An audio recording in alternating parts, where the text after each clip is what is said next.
Hi, everyone. Thank you for taking time to listen to a few of my thoughts under the umbrella of psychology and the many gifts it has to offer humankind.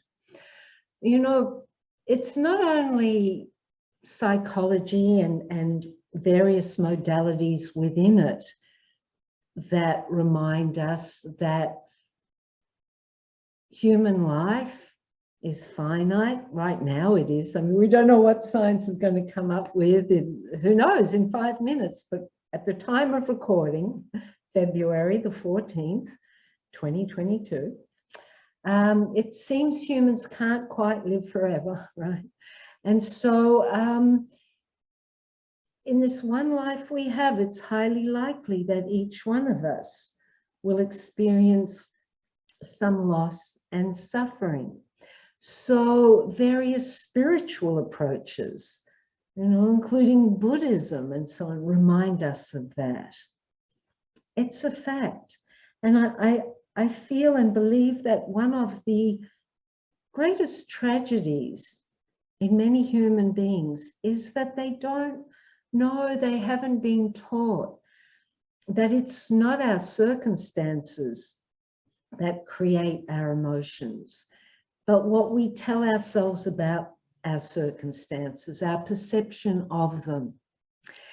And in a recent video I did that you may have already seen during Psychology Month, I briefly spoke about the difference between rational thinking, irrational thinking, and the healthy versus unhealthy negative emotions. So I'm not going to take time describing them now. This is just another quickie, few minutes to share some thoughts with you.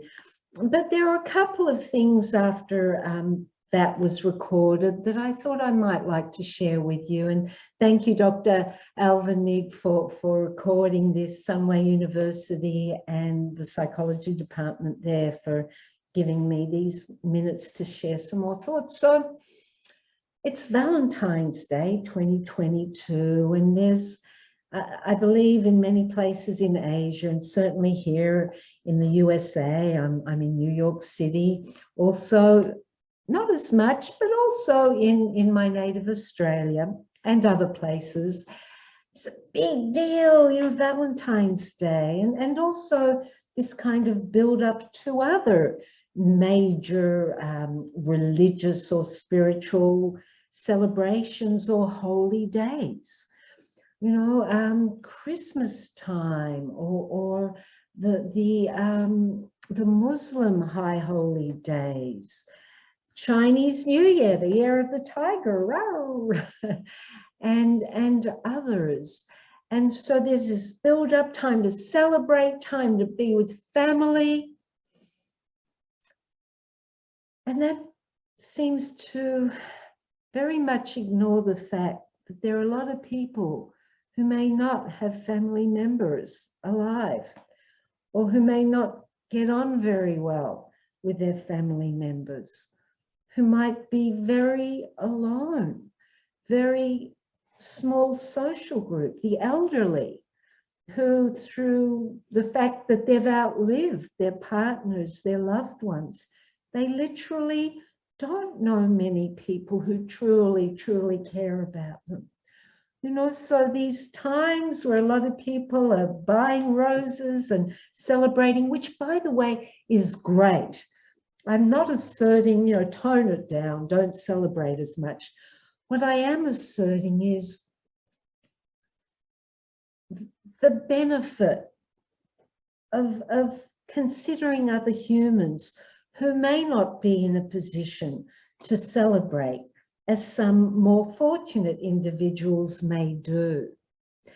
And so one of the things I suggest to those for whom these times are joyful, can you take some time to visit or do something good for people who aren't celebrating now, who are feeling a lot of sadness and aloneness?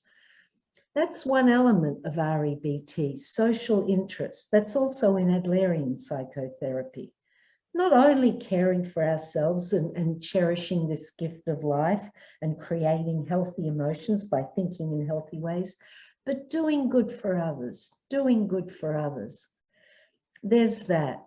And then in the bigger picture, REBT encourages the educating of people, preferably from childhood onwards, to know not only that it's not events that create our emotions, but that we are responsible for our emotional experience, and teaching the how-tos.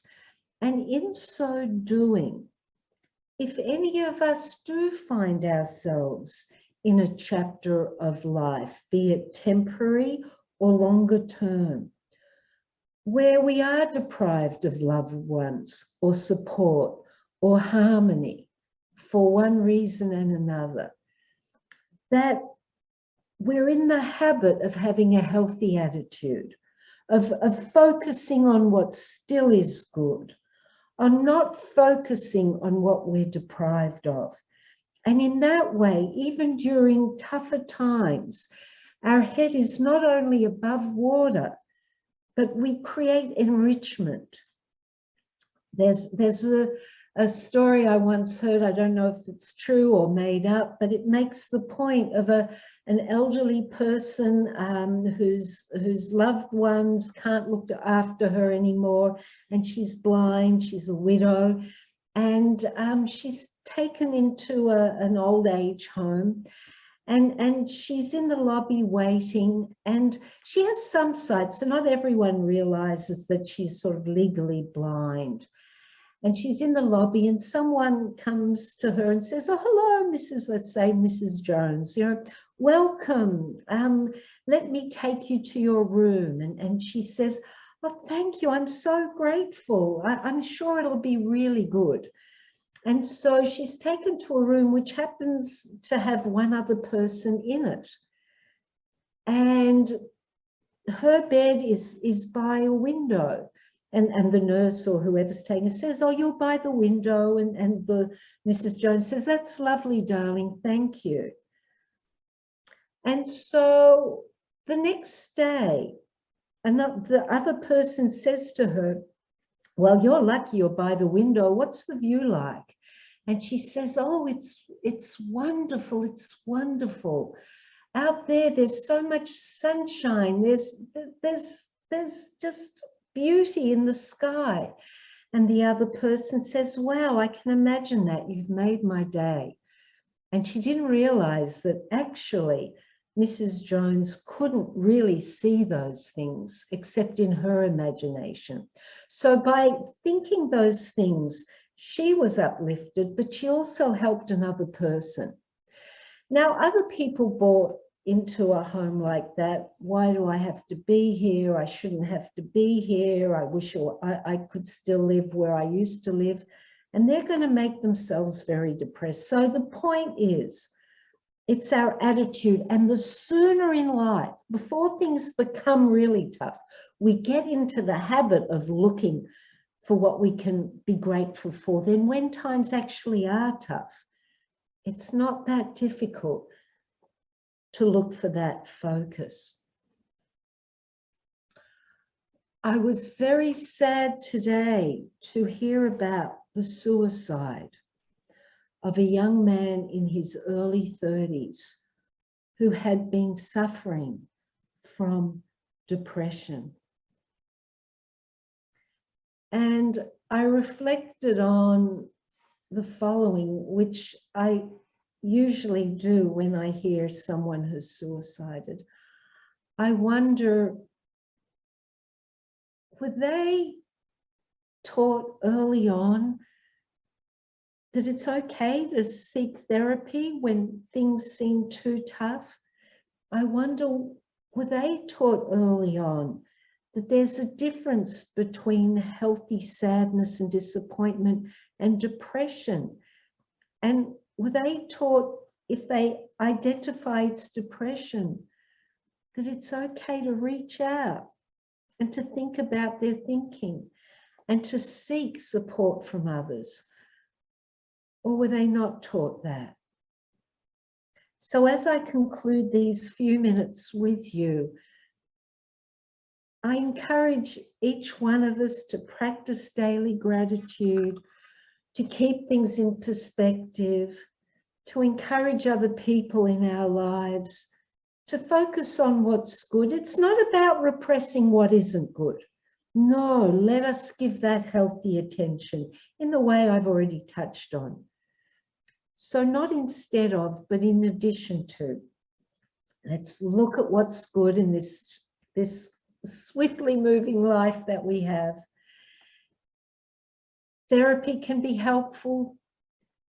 Learning its lessons and then being our own therapist, unless we're suffering from something more debilitating, can be really helpful. And just cherishing life. Thank you for your time. I'm grateful.